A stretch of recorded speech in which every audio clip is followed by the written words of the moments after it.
مقبوضہ کشمیر میں انسانی حقوق کی خلاف ورزیوں پر اقوام متحدہ کے سیکریٹری جنرل بھی بول پڑے۔ مقبوضہ کشمیر میں مظالم پر حقائق پیش کر کے اقوام متحدہ نے اپنی ذمہ داری کو بخوبی نبھایا۔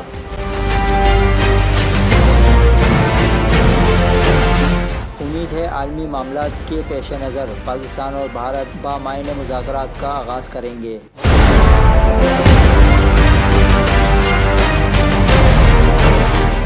نیو یارک میں پریس کانفرنس کے دوران اینتھونیو گوٹرس نے واضح کیا کہ اقوام متحدہ کے انسانی حقوق کمیشن کی جانب سے مقبوضہ کشمیر میں مظالم سامنے لانے سے متعلق رپورٹ قابل تحسین ہے۔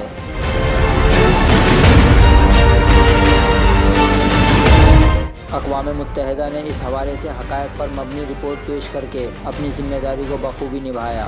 Human rights situation, the Office of the High Commissioner for Human Rights has produced recently a very detailed report, so the UN has clearly done its job in that regard.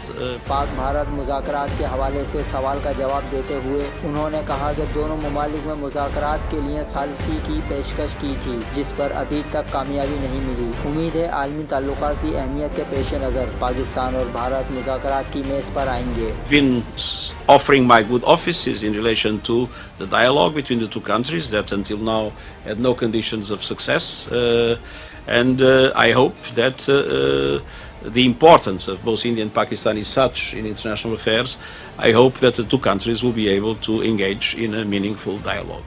یاد رہے وزیر اعظم عمران خان کی جانب سے بھارت کو مسئلہ کشمیر سمیت تمام ایشوز پر بات چیت کی دعوت دی گئی تھی، تاہم بھارت کی جانب سے مثبت جواب نہیں دیا گیا۔ Press the bell icon on the YouTube app and never miss another update.